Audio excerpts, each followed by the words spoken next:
الحمد لله والصلاة والسلام على أشرف خلق الله محمد بن عبد الله. ازيكم شباب؟ يا رب تكونوا بخير وسعادة ودايما في توفيق مالي قلبك ومالي روحك بإذن الرحمن، وبإذن الله توصل لأعلى الدرجات بإذن الرحمن.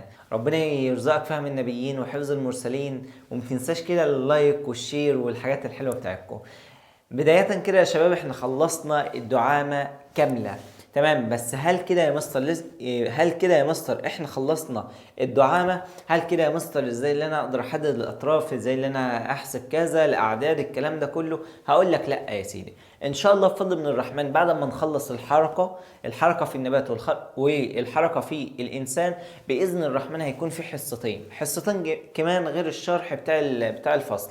هيكون في حصتين عبارة عن الحصة الأولى هتكون يعني فيها كل الحاجات، فيها كل الملاحظات والتكات بتاعة الفصل الأول، اللي هي عبارة عن المسائل بتاعة الحركة. يعني انت متعرفش المسائل، يعني انت لو انت ما انتش فاهم يعني ايه مسائل الحركه، فعندنا هنا الوحده الحركيه في الحركه في الانسان ديت محتاجه شويه مسائل وكلام من ده، وديت باذن الرحمن اللي هنعملها في حصه المراجعه، زائد الاعداد كامله بتاعه الفصل الاول اللي هي بتاعه الدعامه، وهكذا. تالت حاجه بقى اللي انت ازاي تحدد اي طرف في جسمك، حزام حوضي، حزام صدري، ازاي اللي انا اعرف في الجزء ده امامي، ازاي اللي انا اعرف في الجزء ده يعني خلفي، ازاي تعرف اللي الطرف ده هو الطرف اليمين من الطرف اليسار، ازاي تعرف ان المفصل ده هو المفصل اليمين من الطرف اليسار. كل ده هنلمه ان شاء الله بفضل من الرحمن في حصه. اي ملحوظه واي تكه او اي حاجه بتدور في دماغك، فاحنا باذن الرحمن احنا هنلمها في حصه المراجعه تمام. وديتي الحصه دي هتكون بعد ما نخلص الفصل الاول على طول مباشره. الحصه الثانيه باذن الرحمن من حصص المراجعه هتكون عباره عن 240 سؤال فيما فوق على الفصل الاول كامل. فانت متشيلش هم، وخلاك متابع معايا لحد النهايه، وباذن من الرحمن اول لما تخلص الشرح بتاع الفصل الاول هتلاقي المحاضرتين دول نازلين هيلموا لك الدنيا ديت كلها باذن الرحمن. الفيديو دوت منقسم لجزئين زي ما احنا متعودين، الجزء الاول اللي هو الشرح بالسلاسه، والجزء الثاني اللي هو نهايه الفيديو ديت هيكون عباره عن حاجه بسيطه خالص، يا دوبك 5 دقائق بنشرح فيهم اهم الملاحظات واهم التكات على الجزء بتاع النهارده. الجزء بتاع النهارده يا شباب بيتكلم بكل بساطه مقدمه يعني نفهم يعني ايه الحركه. بعد ما خلصنا كلمه الدعامه وعرفنا الدعامه اللي بتعمل لي 3 حاجات، التدعيم والمحافظه على الشكل والتقويه، وعرفنا بقى العظم، عرفنا شويه الحبشكنات اللي احنا اخدناهم دول، فاحنا جايين النهارده نستكمل ونعرف ازاي اللي احنا هنعمل عمليه حركه بس في النبات. لانك انت عارف اي حاجه هتدرسها في الاحياء هتكون منقسمه لجزئين، الجزء الاول اللي انت بتدرسها في النبات، والجزء الثاني اللي انت بتدرسها في الانسان. فخليك متابع الفيديو لحد اخر لحظه، وما تنساش تصلي على النبي، اللهم صل وسلم وبارك على سيدنا محمد اشرف خلق الله. ناخد فصل بسيط ونرجع لكم تاني. اللهم صل وسلم وبارك على سيدنا محمد اشرف خلق الله. ازيك شباب؟ عاملين ايه؟ يا رب تكونوا بخير وسعاده ودايما فاقين، ودايما ان شاء الله في درجات التمني ودرجات التوفيق اللي تسعدك وتسعد قلبك. مبدئيا كده يا شباب انا محتاج منك كوبايه شاي او كوبايه عصير او المشروب بتاعك المفضل، وتجيبه وتستحضر الفيديو ده. وما تنساش كمان اللي احنا عندنا جروب على الواتس موجود فيه الطلاب بتوعي، تقدر اللي انت تشترك ومجانا لو عندك اي سؤال ابعته، ومجانا كمان لو انت حابب ان انت تمتحن على المحاضره فهتلاقي لينك الامتحان تحت في الوصف. اي محاضره بتنزل على اليوتيوب بيكون بعدها على طول، لو انت عايز تمتحن على المحاضره دي الامتحان تحت في الوصف بتاع الفيديو. اللهم صل وسلم وبارك على سيدنا محمد اشرف خلق الله. النهارده جايين نتكلم عن جزء مهم جدا جدا جدا في الفصل الاول بعد ما خلصنا نصه اللي هو الدعامه. احنا جايين نتكلم بقى عن الحركه. احنا اتفقنا يا شباب اللي احنا بكل بساطه بنتكلم عن الدعامه، والدعامه ديت عرفنا اللي هي بتعمل لي 3 حاجات. الحاجه الاساسيه اللي هي بتعمل لي التدعيم والمحافظه على الشكل والتقويه.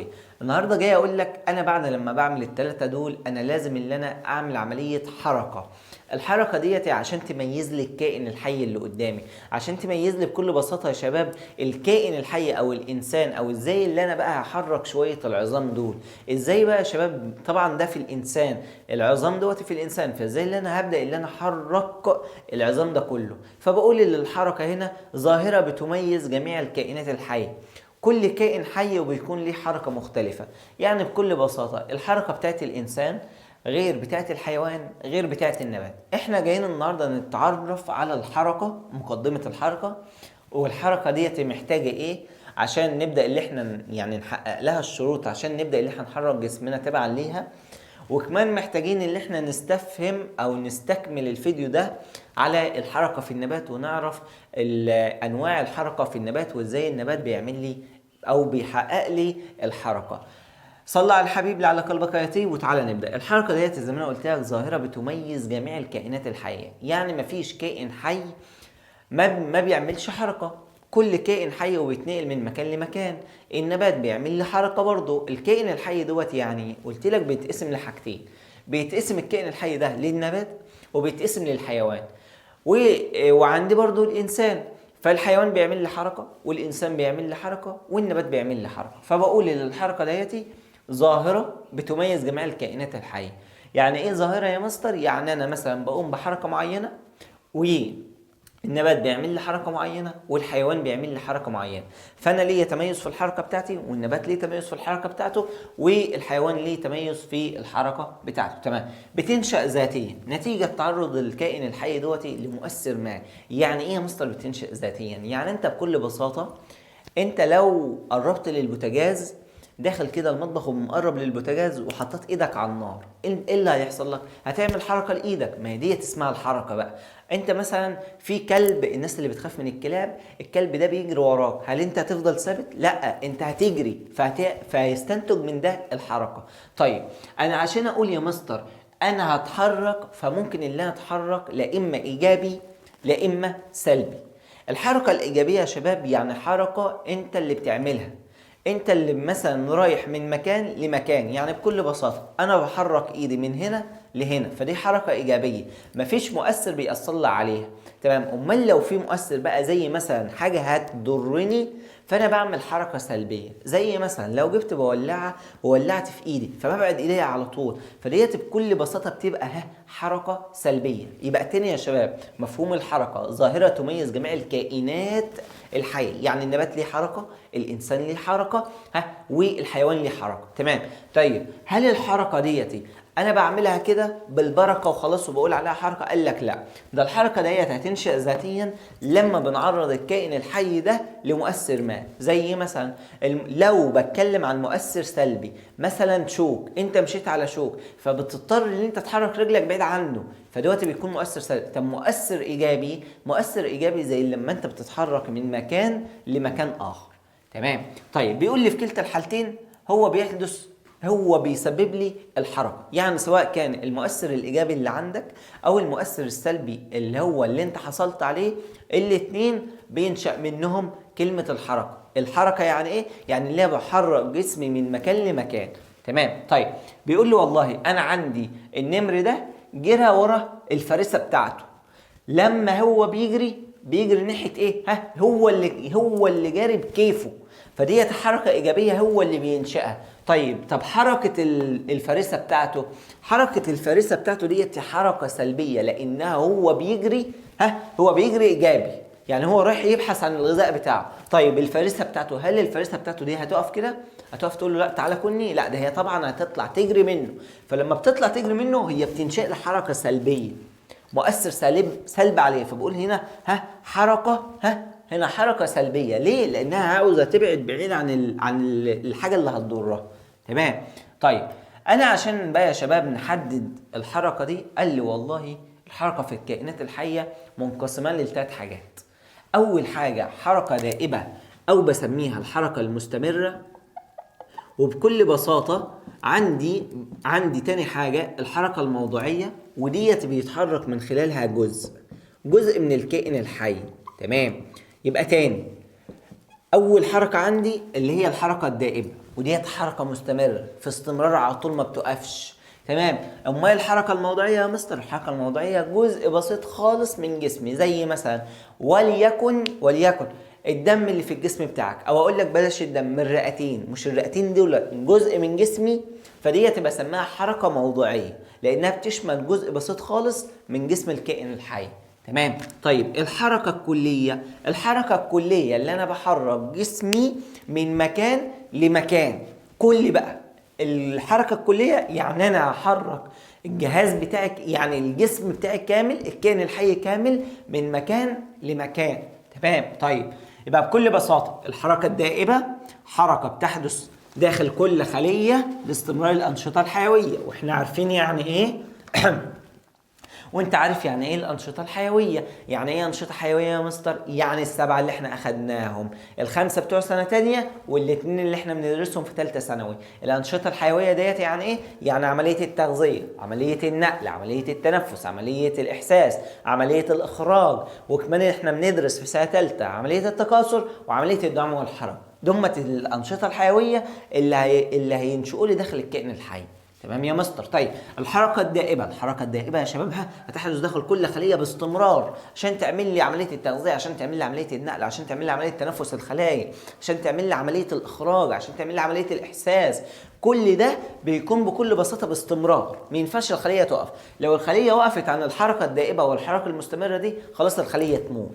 تمام. ليه؟ لانها هي بتنشط وبتعمل لي عمليه استمرار لكل بساطه للانشطه الحيويه. تمام. وديت مثلا زي الحركه السيتوبلازميه اللي بكل بساطه هنسميها الانسياب السيتوبلازمي، وديت هنعرفها ان شاء الله كمان شويه لما نخش في الحركه في النبات، اللي بكل بساطه في استمرار في السيتوبلازم في الخليه، وكل بساطه هنستدل بها بالبلاستيه الخضراء اللي موجوده في الورقه. طيب بكل بساطه عندي الحركه الموضوعيه. الحركه الموضوعيه يعني انا بحرك جزء ليه بالنسبه للكائن الحي. زي ايه؟ زي مثلا عندي الرئتين، عندي مثلا الامعاء، عندي مثلا القلب، عندي مثلا عضله الحجاب الحاجز. كل ده يا شباب جزء في الكائن الحي، فالجزء ده هو بكل بساطه هو اللي بيتحرك.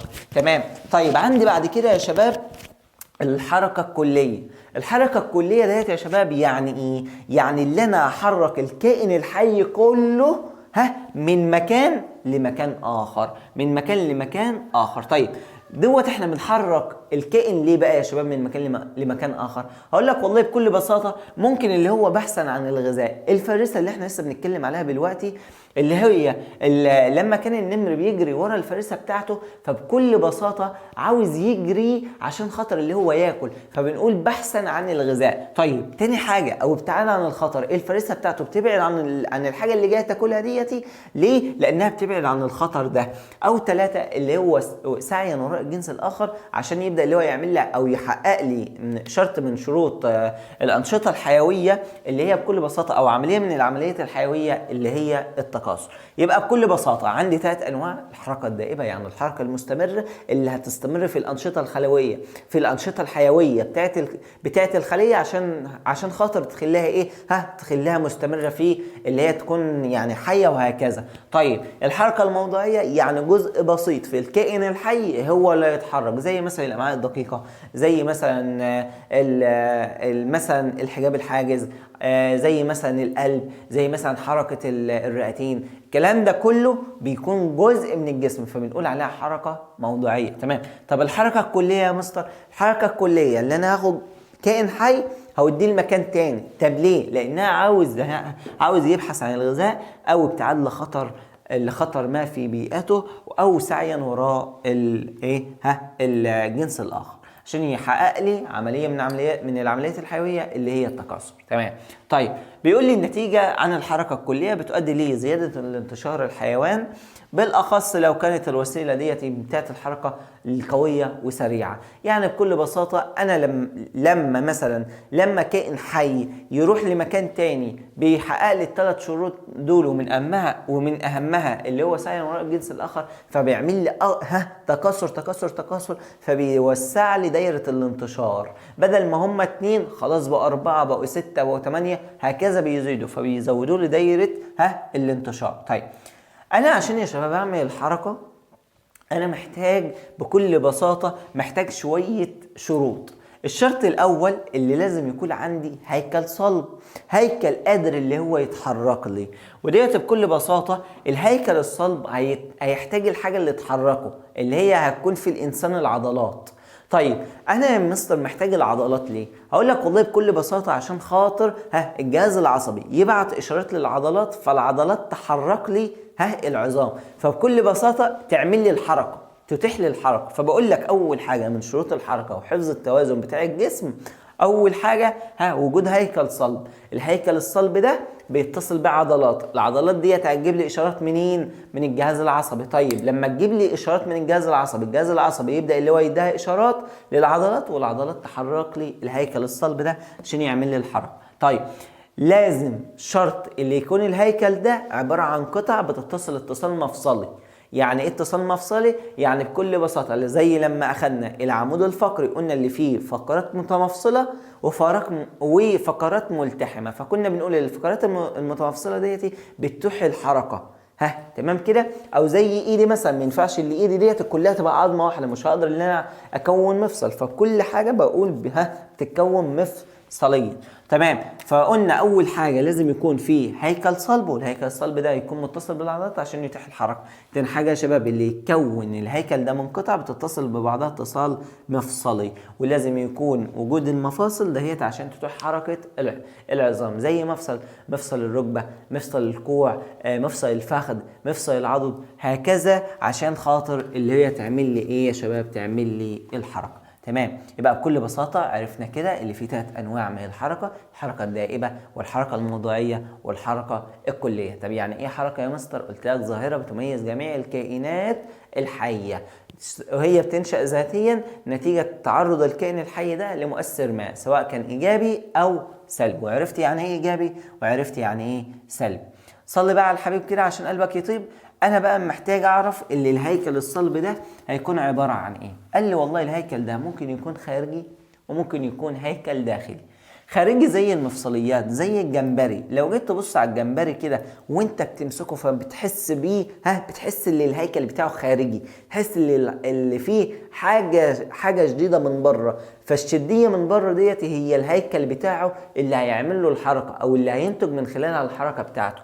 تمام. اما عندي الهيكل الداخلي وديت بكل بساطه زي الفقرات. احنا اخدنا في سنه اولى في الترم الثاني في النهايه خالص بدانا اللي احنا نقسم الكائنات الحيه، فكنا بنقول ان الجمبري ده من المفصليات. طيب مفصليات خلاص هيكل خارجي. طيب هيكل داخلي بقى زي الفقارات، والفقارات ديت بتكون بكل بساطه لا اما غضروفيه زي مثلا الاسماك الغضروفيه زي سمكه القرش او زي سمكه الري، او مثلا تكون عظميه زي مثلا البلطي او البوري. البلطي او البوري بتلاقي فيه عظام من جوه، العظام ديت بتتصل ببعضها، فبكل بساطه بتعمل لي حركه. امال يا مستر الاسماك الغضروفيه بتكون محتويه على غضاريف فبتبدا الهيكل بتاعها داخلي، فبتبدا اللي هي بتتيح لي الحركه. يبقى بكل بساطه الهيكل ده قسمناه لحاجتين: هيكل خارجي ودلوقتي زي المفصليات زي الجمبري، وهيكل داخلي زي بكل بساطه زي الفقرات. والفقرات ديت متقسمه للحاجتين: لا اما الغضاريف زي الاسماك الغضروفيه زي سمكه القرش وسمكه الري، او زي الاسماك العظميه زي مثلا البلطي وزي البوري. تمام. طيب بكل بساطه يا شباب لو جيت ركزت على المكان ده، فانت لما بتنصل البوري كده وتاكلها تمام فبتلاقي فيها العظم دوت طبعا في ما بينه غضاريف وفي فقاريات وفي بكل بساطه كده وفي عند حبل شوكي برضو عشان يبعت الاعصاب بتاعت السمكه. لما ده عظام، فالعظام دوت يا شباب نفس يعني شبيه لتركيب الانسان، شبيه. تمام. طيب وعندي اماكن بتساعدها، العظم الطويل ده اللي هو بيشوكك في ايدك هو دوت بكل بساطه بتثبتها، اللي هي يعني بتساعدها اللي هي تثبت العضلات في المكان المناسب بتاعها. تمام. طيب يبقى احنا كده خلصنا مقدمة الحركة. تعالوا بقى نتنقل للجزء الثاني ودوت الجزء المهم جدا جدا جدا جدا النهارده، وهي الحركة في النبات. صلى على الحبيب لعل قلبك يطيب. هات لي بقى كوباية الشاي الثانية وهات كراستك واكتب ورايا بالحرف. اول حاجة يا شباب الحركة في النبات منقسمة لي ل5 حاجات. اول حاجة حركة اللمس. يعني ايه حركة اللمس يا مستر؟ يعني اللي انت تلمس النبات. تمام. طيب حركة الانتحاء ديتي في اكتر من شرط كده عشان تحققها، او عشان الانتحاء ده يحصل فمحتاج 1 2 3 نعرفهم بالوقتي، زي الرطوبة وهنعرفهم بالوقتي. تمام. طيب زي مثلا حركة النوم واليقظة. والنوم واليقظة ده يعني النبات ينام ننا ويقوم ننا. تمام. يبقى بكل بساطة احنا قلنا 3: حركة اللمس اللي انت هتلمس النبات، حركة الانتحاء اللي النبات ده يعني يعمل عملية انتحاء يتلوي كده، بس دوت عاوز شروط. وعندك كمان حركة النوم واليقظة، والنوم واليقظة دوت بكيف النبات عاوز ينام ينام ويقوم يقوم، وديت لها شروط. لما يشوف مثلا الضوء يعمل عملية يقظة، لما يشوف الظلام يعمل عملية النوم، وهكذا. تمام. وعندي الحركة الدورانية السيتوبلازمية اللي انا قلت لك عليها حركة دائبة، وبالوقت هنعرف اللي احنا بنستدل بها ازاي من خلال البلاستيدة الخضراء. وبعد كده يا شباب عندي اخر حاجه معانا حركه الشد، وديت هتكون منقسمه لحاجتين، زي الشد بالمحاليق والشد بالجذور. وهنعرف يعني ايه محلاق او حالق، وهنعرف يعني ايه الجذور الشده، او ازاي اللي احنا هنعمل عمليه شد للكائن الحي اللي هو النبات. تمام. تعالوا نمسكهم واحده واحده يا شباب ونفهم يعني ايه حركه اللمس. هقول لك والله في نبات المستحيه بتاع سنه تانية اللي انت اخدته، كنت بتقول انا اول لما المس النبات ده، اول لما المسه بتتدلى الوريقات. يعني ايه يا مستر؟ يعني بكل بساطه بتتقارب من بعضها. يعني بكل بساطه انا حطيت ايدي على نبات المستحيه ده، فكل الورق يتسحب منه الميه ويقوم رايح ملموم على بعضه. طيب يا مستر انت ممكن تقول لي الدعامه اللي هتحصل في حركه اللمس دي هتكون دعامه ايه؟ اقول لك والله لما باجي المس النبات المستحيه ده ويشد منه الميه، كانه بالظبط فقد الميه من الاوراق. طيب نوع الدعامه في حركه اللمس هي الدعامه، تبقى شاطر لو قلتها قبل ما اكتبها. الدعامه ايه؟ سمعني. الفسيولوجيه. برافو عليك. طيب يبقى بكل بساطه يا مستر تاني حركه اللمس اعمل ايه يا مستر؟ انا هقول لك دور على نبات المستحيه ده هتيجي اللي انت تقوم رايح لمسه. تمام. طيب لما تلمسه يا مستر ايه اللي هيحصل؟ الورق كله هيتقرب يعني لبعضه، يتدلى الورقات كله لوحده، ولو شلت ايدك هيرجع تاني. فانت لما بتلمسه هو اكنه فكره الدعامه الفسيولوجيه. تمام. الميه بتروح منه. طيب ودوت بيدل على خلاص اصابها الذبول. لو انت لما تيجي تلمس طب شلت ايدك الورق كله هيرجع تاني. طيب وديت بتدل على الدعامه ايه يا مستر؟ وديت فيها الدعامه الفسيولوجيه. طيب تاني حركه معانا وهي النوم واليقظه، وديت برضو زي نبات المستحيه وبعد البقوليات. طيب ديتي لما حركة النوم لما الظلام يبدأ يحل عليها، خلاص بقى شافت الظلام وخلاص بقى الشمس راحت، يبدأ بكل بساطة الورق ده يتدلى، يعني يتقارب الورق كله ببعضه تاني. تمام. طيب وهنا الحركة برضو، وهنا نوع الدعامة دعامة فسيولوجية. تمام. طيب لما النبات ده يشوف الضوء هيحصل له حركة اليقظة اللي هي ايه؟ تنبسط الوريقات، يعني تطلع الوريقات تاني، يعني تبدأ اللي هي تتفرد بعد ما اتلمت في حركة النوم، تبدأ اللي هي يحصل لها عملية يقظة تاني لما تشوف النور، ويبدأ اللي هو ايه يا شباب؟ النبات تنبسط في الورق بتاعه. تمام. طيب حركة الانتحاء يا شباب مهمة جدا جدا جدا، وانت اخدت الجزء ده في سنة تانية ثانوي، وقلنا الانتحاء منقسم ل3 انواع: حركة الانتحاء الضوئي والانتحاء الارضي والانتحاء المائي. تاني: حركة الانتحاء الضوئي والانتحاء الارضي والانتحاء المائي. تمام. حركة الانتحاء ديت يا شباب هل هي هتحدث في نبات معين مثلا زي نبات المستحية؟ هقول لك لا، ده حركة الانتحاء ديتي بتتم في جميع النباتات. تمام. طب يا مستر بقى هل حركة الانتحاء دي لما هي هتتم في جميع النباتات هي هتحصل كده وخلاص؟ هقول لك لا، ده انا عندي كم مؤثر كده عاوز اثر عليهم على النبات عشان خاطر يحقق لي حركة الانتحاء، اللي هم ايه؟ اول حاجة اللي هي الضوء. تمام. تاني حاجة اللي هي الرطوبة. تالت حاجة اللي هي الجاذبية. تمام. طيب يبقى بكل بساطة أنا قلت لك مفهوم الحركة هي ظاهرة تميز جميع النباتات. أنا عاوزها ظاهرة تميز الكائن الحي اللي هو النبات. تمام. وبالذات بقى أنا عاوزها تحقق لي حركة الانتحاء. طب هتحققها ازاي يا مستر؟ تحققها بكل بساطه لما المؤثر ده ياثر عليها بالمؤثرات المختلفه، زي مثلا الضوء، زي مثلا الرطوبه، زي مثلا الجاذبيه. طيب انواع الانتحاء ده، الانتحاء الضوئي يعني بيتاثر لي بالضوء، الانتحاء الارضي يعني بيتاثر لي بالجاذبيه الارضيه، الانتحاء المائي وديت بكل بساطه اللي هيتاثر لي بالرطوبه. يبقى تاني يا مستر اخدت كام حركه كده؟ اخدنا 3. اول حركه معايا اللي هي حركه اللمس. حركه اللمس دي مالها يا مستر؟ لما المس نبات المستحيه النبات كله الوريقات كلها تتدلى على بعضها وكما اصابها الذبول، يعني بكل بساطه بتفقد الدعامه بتاعتها من الورق. تمام. طيب الحاجه الثانيه اللي هي النوم واليقظه، اللي هي بكل بساطه النبات المستحيه ده لما بيشوف الظلام الورق كله بيتقرب من بعضه، ولما بيشوف النور ولما يشوف الشمس الصبح يبدا اللي هو يعمل لي عمليه حركه اليقظه اللي هي تنبسط الوريقات تاني. تمام. الحركه اللي احنا بنتكلم فيها حاليا اللي هي حركه الانتحاء، وقلت لك حركه يعني ايه؟ يعني ظاهره بتميز الكائن الحي، وانا هنا بتكلم عن نبات يبقى ظاهره بتميز لي النبات. تمام. طيب ظاهره بتميز النبات، طب بتحدث فين يا مستر حركه الانتحاء دي؟ بتحدث في جميع النباتات. طيب لما تحدث في جميع النباتات يا مستر، هو النبات ده الاجزاء بتاعته هتستجيب لمؤثر ايه؟ قال لي والله الاكتر من مؤثر 3.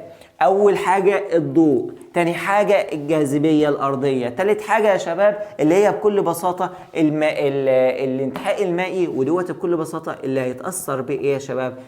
الرطوبه. تمام. يبقى تاني يا شباب، تاني حركه الانتحاء مالها؟ تحدث في جميع النباتات، في جميع النباتات، بس بكل بساطه جزء النبات ده يتاثر لي بحاجه مختلفه، زي مثلا الرطوبه يبقى الانتحاء نوعه انتحاء مائي، طب زي مثلا الجاذبيه يبقى الانتحاء انتحاء ارضي، طب زي مثلا الضوء يبقى الانتحاء نوعه انتحاء ضوئي. تمام. طيب الحركه الرابعه معانا في النبات يا شباب، وديت مهمه جدا جدا جدا جدا جدا جدا، وحط تحتها مليون خط، حركه الانسياب السيتوبلازمي، او سميته الحركة الدورانية السيتوبلازمية. يعني ايه يا شباب؟ يعني انا عاوز اعرف اللي السيتوبلازم بتاع الخلية، السيتوبلازم انا قلت لك اللي في الخلية النباتية فيها سيتوبلازم، فيها نواة، فيها فجوة، فيها جدار خلوي، فيها غشاء بلازمي. طيب بكل بساطة بقى يا مستر انا محتاج اعرف اللي ازاي السيتوبلازم ده بيلف لي في النبات، ازاي السيتوبلازم اللي حامل المادة الكيميائية ديتي بينقل لي المواد الكيميائية باستمرار وبيعمل لي عملية او بيحقق لي اللي هي الانشطة الحيوية بتاعت الكائن الحي النبات اللي هو النبات. طيب اقول لك والله السيتوبلازم الخصائص بتاعته اللي هو بيتحرك في دوران مستمر داخل الخلايا. تمام. طيب الحركه ديتي لما بنجيب ورقه من نبات الالوديا، ونبات الالوديا دلوقتي نبات مائي يعني بيعيش في الميه. تمام. لما بنحطه تحت المجهر الضوئي، وديتي مهمه جدا جدا جدا جدا، يجي يقول لي في الامتحان يشوف الطالب اللي مذاكر ما بين السطور او لا، يقول لي نوع المجهر اللي تم بيه اكتشاف حركه السيتوبلازم في نبات الالوديا، يبقى بكل بساطه المجهر الالكتروني. طيب انا لما بجيب النبات الالوديا وبحطه تحت المجهر بيتضح لي ايه؟ اول حاجه بيتضح لي الجدار الخليه بيبطن من الداخل بطبقه من السيتوبلازم، ودوت عرفناها في مقدمه الدعامه لما جينا نشرح الجزء اللي هو بتاع سنه اولى وثانيه ثانوي، وعرفنا اللي احنا نفرق ما بين الخليتين، الخليه النباتيه والخليه الحيوانيه. فكنا بنقول الخليه النباتيه على طول كده جدار خلوي، غشاء بلازمي، سيتوبلازم، نواه، والفجوه. طيب انا هلاقي اللي الجدار بتاع الخليه من الداخل يعني محطوط عليه طبقه رقيقه جدا من السيتوبلازم في النبات المائي. تمام. طيب وبعد كده يا شباب هنلاقي اللي السيتوبلازم بيتحرك داخل الخليه في اتجاه واحد. تمام. طب احنا عرفنا ازاي يا مستر اللي هو بيتحرك في اتجاه واحد؟ هقول لك بس هقول لك والله وصلت من خلال البلاستيه الخضراء، وانت عارف ان البلاستيه الخضراء بتعمل لي ايه؟ البلاستيه الخضراء بتعمل لي بتعمل لي عمليه انتاج السي 6 اتش 12 او 6 اللي هو الجلوكوز اللي هيتغذى عليه ايه يا شباب؟ اللي هيتغذى عليه النبات. طيب بكل بساطه احنا استدلينا على الحركه بتاعت السيتوبلازم من خلال ايه يا شباب؟ من خلال البلاستيده الخضراء المنغمزه فيه السيتوبلازم. طيب يا مستر، هو ليه يا مستر السيتوبلازم ده موجود ليه في البلاستيدة الخضراء؟ هقول لك والله، او ليه البلاستيدة الخضراء منغمزة في السيتوبلازم؟ هقول لك والله عشان البلاستيدة الخضراء ديتي بتنتج لي الاكل او بتنتج لي الغذاء بتاع النبات، فيبدأ السيتوبلازم يلقط منها الغذاء، يلقط منها المادة الكيميائية دي ويوزعها على جميع اجزاء النبات. تمام كده يا شباب؟ تمام. يبقى تاني، الانسياب السيتوبلازمي ماله يا مستر؟ بيلف في اتجاه واحد، بيبطن جدار الخليه من الداخل. من اهم الخصائص بتاعته اللي هو بيتحرك في اتجاه واحد، تمام، حركه مستمره عشان يحقق لي شرط اللي هو ايه؟ الانشطه الحيويه، تمام، اللي هو الانشطه الحيويه اللي هتتم في النبات. طيب احنا شفنا الانسياب السيتوبلازمي دوت على نبات ايه؟ نبات الالوليا المائي. طب تحت منجر ايه؟ الكتروني ولا ضوئي؟ قال لي لا، ده الضوئي، المجهر الضوئي. تمام كده يا شباب؟ تمام. لاحظنا ايه؟ لاحظنا ان جدار الخليه بكل بساطه مرقق بطبقه خفيفه جدا من السيتوبلازم، وكمان عرفنا اللي ينساب السيتوبلازم دوتي حركه دورانيه باستمرار داخل الخليه في اتجاه واحد. طيب عرفنا منين؟ عرفنا من حركه البلاستيدة الخضراء اللي منغمزه، اللي محموله في السيتوبلازم. تمام. طيب بعد كده يا شباب، واخر حركه معانا في النبات وهي حركه الشد.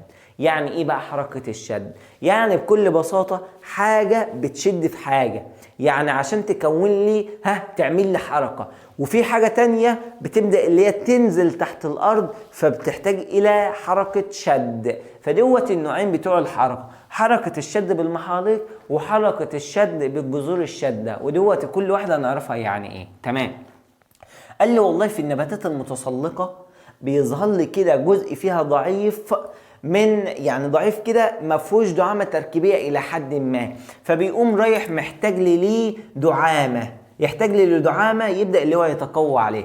انا ممكن اسميها حركه الشد بالمحاليق او المحلاق او بكل بساطه الحالق. تمام. طيب انا بكل بساطه انا جبت النبات اهو، تمام، وطلع لي منه حاجه كده بسيطه، نبات بسيط، انا محتاج النبات دهوتي يشتد ويبقى قوي، فيبدا اللي هو يدور لي على دعامه. مثلا الدعامه ديت هتكون مثلا ايه؟ وليكن عصايه مغروزه في الارض، يبدا اللي هو يلف حواليها. اللي يلف حواليها دوت يا شباب انا بسميه الحالق او المحلاق.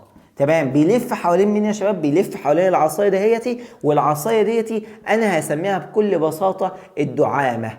تمام. اللي هي الحاجه اللي هتشتاله، الحاجه اللي هتشده، يبقى بكل بساطه. طيب الجزء بكل بساطه يا شباب، الجزء اللي هيلف حوالين الدعامه دهوتي بكل بساطه ما فيهوش دعامه تركيبيه، الدعامه التركيبيه بتاعته صغيره خالص، فعشان كده بيدور لي على ايه؟ بيدور لي على حاجه تسنده عشان يبقى قوي. ما هو المحلاق ده لو ما لقاش الدعامه ديتي هيموت، يذبل ويموت، ما عادش هيلاقي له حجه، خلاص انا ما عنديش دعامه تقوى عليه، فخلاص انا كده ايه؟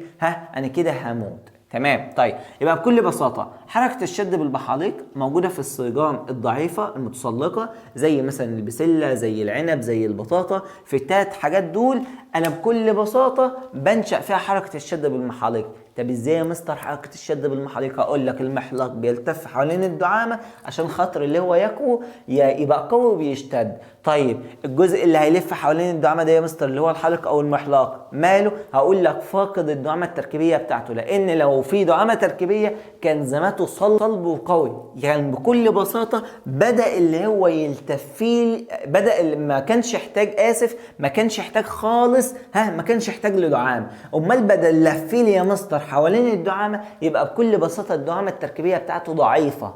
تمام. احنا عارفين طبعا ان الدعامه التركيبيه فيها مواد بتشديلي، بيبقى فيها صلابه ومرونه زي ماده السيلوز وماده الصلابه زي اللاجنين. ما بالك بقى في حاجه ضعيفه كده، ساق ضعيف طالع من النبات مش بيدور على حاجه عشان تسنده. طب لو ما لقاش الحاجه ديتي يذبل ويموت. عشان كده ممكن يجي لك سؤال علل اذ لم يجد المحلاق الدعامه فهيحصل له ايه؟ تقول له يذبل ويموت. تمام كده يا شباب؟ تمام. تعالى بقى نعرف او نتعرف على ازاي حدوثها تاني والاهميه بتاعتها. قال لي والله المحلاق ازاي اللي هي هتحصل؟ قال لي والله المحلاق بيدور لي على حاجه في الهواء عشان يلامس فيه، جسم صلب. تمام. بيلتف المحلاق ده هو حول الجسم بمجرد اللي هو يتلمس زي ما انا قلت لك، وبيتلزق فيها بقوه بقى. وبيحدث بقى الالتفاف بسبب ايه؟ بسبب نمو الجانب الملامس للدعامه ده. يعني الجزء اللي مسك في العصايه ده ضعيف في النمو، ضعيف في النمو، فبيلف ببطء. امال الجزء البعيد يا شباب، الجزء البعيد عن الدعامه، الجزء البعيد ده لا دوت كامل النمو وقادر اللي هو يعني ينمو بدون اي بدون اي دعامه. امال المحلاق ده اللي بيلف لي حوالين الدعامه فدوت بيلف ببطء. ليه؟ لان نموه ضعيف. تمام. يتموج بقى في حركه لولبيه حول الدعامه اهي. تمام. وبكده بيكون مكتسب او بيكون او خلاص بقى بيمتلك بقى بيمتلك دعامه، فخلاص هيقدر يعيش. امال لو ما امتلكش دعامه يذبل ويموت. تمام. يتغلظ الحلق، يتكون من انسجه دعاميه فيقوى ويشتد بعد ما يلامس. طيب اهميه الحركه دي يا شباب بكل بساطة اللي هي استقامة الساق رأسيا. أهمية الشد بالمحالق اللي أنا بعمل استقامة للساق ده، بخليه يكون قوي، قادر اللي هو يعمل لي عملية البناء الضوئي، قادر اللي هو يكون لي ورق عشان خاطر يكون فيه بلاستية خضراء، فقادر يعمل لي CO2، يجيب لي غاز ويجيب لي مية من عن طريق الري، يطلعوا لي بنسيج الخشب ويقوم رايح نتيجة ل C6H12O6 زائد بخار المية زائد الأكسجين، وياخد الجلوكوز نقوم رايحين ماسكينه بيه نسيج اللحاء موزعه لجميع النبات. طيب يبقى بكل بساطه دي الاهميه بتاعت الشد بالمحالق، اللي انا بستقيم الراس عشان يحسن لي عمليه البناء الضوئي، عشان بكل بساطه ينتج لي الجلوكوز، عشان بكل بساطه يخلي الجزء بتاع المحلاق ده قوي فيقوى ويشتد عند التلامس. بيقول لي ماذا يحدث اذا لم يجد المحلاق يعني ما لقاش المحلاق ده الدعامه اثناء الحركه بتاعته في الهواء؟ خلاص هيذبل ويموت. تمام. والساق طبعا مش هيستقيم راسيا. بيقول لعل الالتفاف المحلاق في البسلاء حول الدعامه الصلبه طبعا هيؤدي للنمو والمنطقه اللي هتلمس للدعامه دي.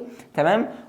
وبسبب برضو سرعه المنطقه التي لا تلامس الدعامه، المنطقه اللي مش هتلامس الدعامه فهتستطيل وبيتلف الحالق حول الدعامه. تمام. الحركه دي بتعتمد على ايه مستر؟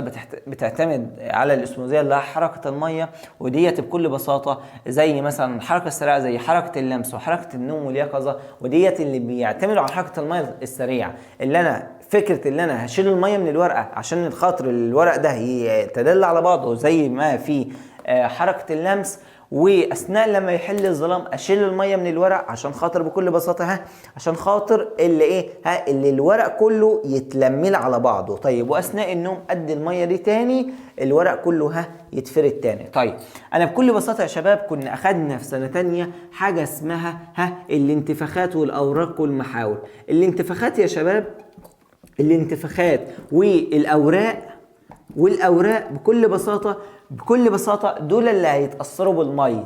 تمام كده. تمام. طيب الحركه اللي هتعتمد على الاكسونات اللي هي الحركه البطيئه زي حركه الانتحاء وحركه الشد، يبقى دول حركتين بطاء بيعتمدوا على الاكسونات، وديت الاكسونات ديت يعني الهرمونات النباتيه، وهنفهمها ان شاء الله في الهرمونات في الشابتر بتاع الهرمونات في اول حصه.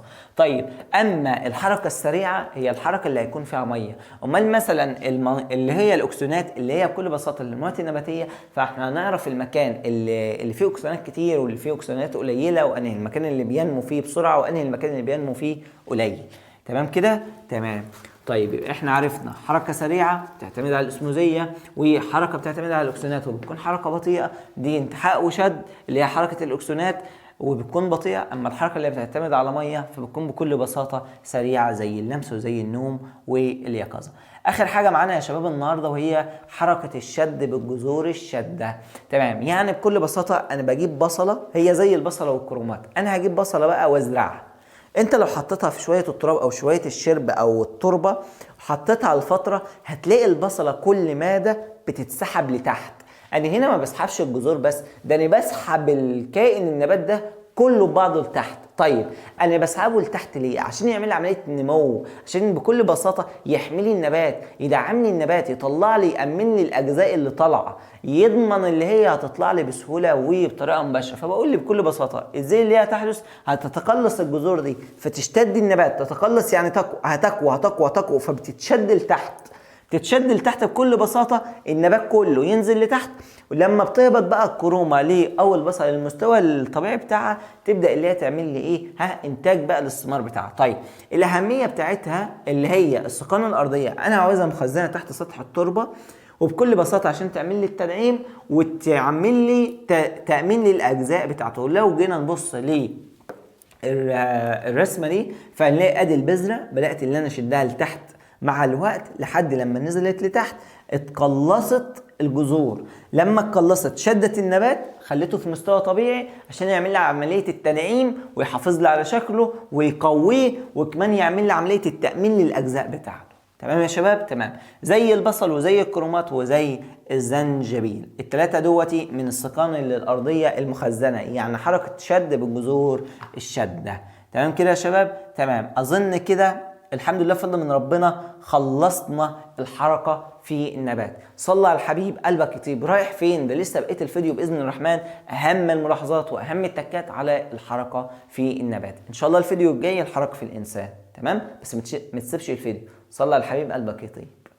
صلى على الحبيب لعل قلبك يطيب. صلي بينا على النبي.